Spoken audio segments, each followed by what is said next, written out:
அப்பாவுடைய போராட்டம் ஸ்ட்ராட்டஜி எனக்கு ரொம்ப பிடிச்சிருக்கும். இந்த கூட்டமே கூட்டிக்க மாட்டார். இந்த இதில் ரஜினிகாந்த் சொல்லுவார்ல, சிங்கம் சிங்கிளாக போகும், பன்னி தான் கூட்டமாக போகும்ன்ட்டு.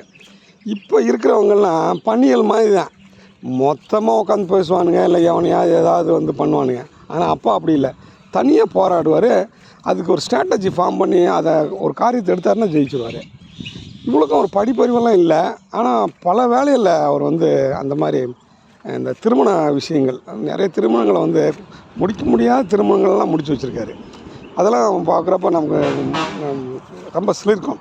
நாமளும் இந்த கல்லூரியில் படிக்கிறப்போ சில திருமணங்களை முடித்து வச்சுருக்கோம். பட் அது வெரி டீசெண்ட்டு, அந்த டீசெண்ட் வே ஆஃப் இது லைஃபு. ஆனால் அவருக்கு அப்படி இல்லை. அவர் எதுக்குனாலும் உடனே சொல்லுவார், நீயும் கம்பு எடுத்துக்கடா, நானும் கம்பு எடுத்துக்கிறேன், பார்த்துக்குவோம், மோதி பார்ப்போம், அப்படி இப்படியே சொல்லுவார். நான் இந்த வார்த்தையை அடிக்கடி கேட்டிருக்கேன்.